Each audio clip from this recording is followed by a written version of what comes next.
хамгааллын яамд хариалуулж офис салгах шийдвэр гаргасан. Тэгвэл уг шийдвэрийн шийдлийг засгийн газар өөрчилж хүүхдийн эмнэлэг бий болгох шийдвэрийг гаргалаа.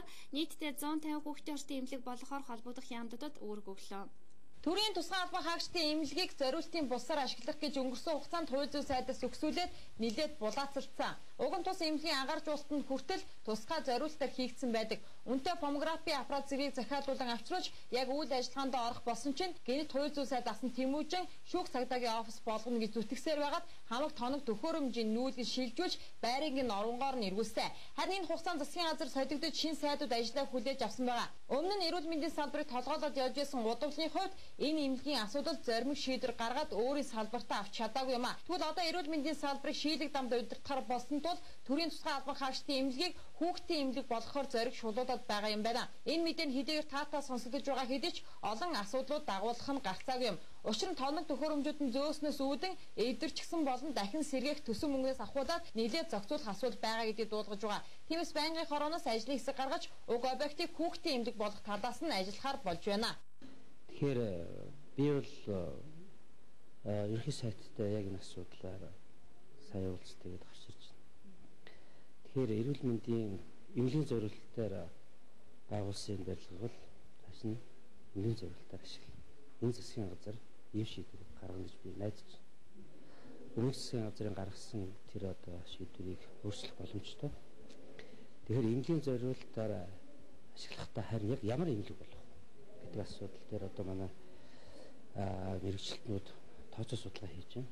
Одоо ингээд офисын зорилтоор болгоод өөрчлөлтсөн өөрчлөлтүүдийг эргээд эмнэлгийн одоо зорилтоор болгоход бол тодорхой хэмжээний бас хөрөнгө мөнгө шаардлагатай болж таарч байгаа. За мөн одоо өөрчлөлтсөн тоног төхөөрөмжүүдийг буцаа суйрлуулах асуудал үүснэ. За ингээд ямар ч үсэн энэ эмнэлгийн зорилтоор ашиглахдаа зөвхөн нэг одоо чиглэлийн эмнэлэг биш. Аль болохоор одоо 3 дугаар шатлалын эмнэлгийн хэмжээнд хүрэх ийм одоо зорилтыг бол би салбарын сайдууд бол тавин зүйтэй гэж ерхий сайдтай сонсоолцсон. Олон эмч сувилагчдын эсэргүүцэлтэй тулгарч өсөглөн зарлах хүртэл тэмцүүлсэн уг эмнэлэг зориулалтаар нь ашиглаад ирвэл олон хүүхдийн амнаас эрүүл мэндийг аврах болно.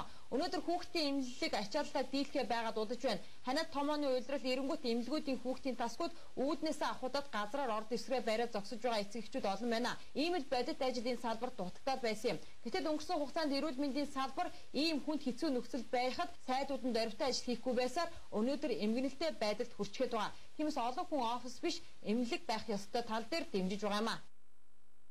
За төрийн байгууллагууд энэ сайхан шинэ барилгыг бол булаацалж байгаа. Өөрсдийнхөө одоо 70-80 оны үед барьсан одоо бас хуучирсан гэж хэлэхэд бас болоогүй байгаа. Тэр байшингаа бас голж яах гэж өвдөө бодож байгаа юм л да.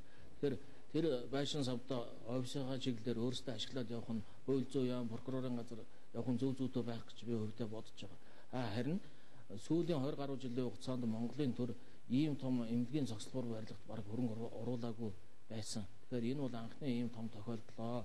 Тэгэхээр үүнийгээ чиглэлээр нь эмнэлгийн чиглэлээр нь цааш ашиглаад явах нь зөв зүйтэй. Миний би нэр үхий гişүүд Монгол улсын хурлын тогтоолын төсөл санаачлаад явж байгаа.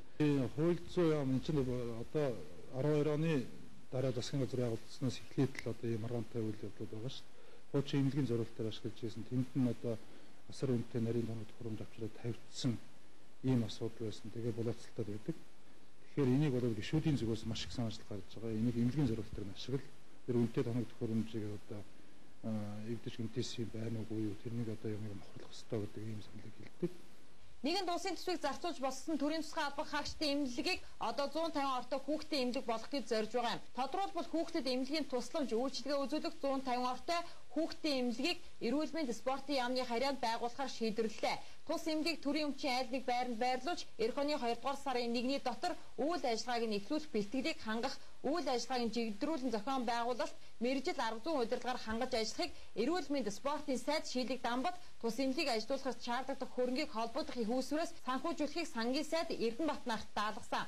Одоогийн байдлаар засгийн газрын 10 дугаар байр буюу Татан богцсон соёл спорт аялал жуулчлалын яамд тус эмнэлгийг байрлуулах боломжтой гэж эрүүл мэнд спортын яамны холбогдох мэргэжилтнүүд нь үзээд байгаа юм байна. НБС мэддэг.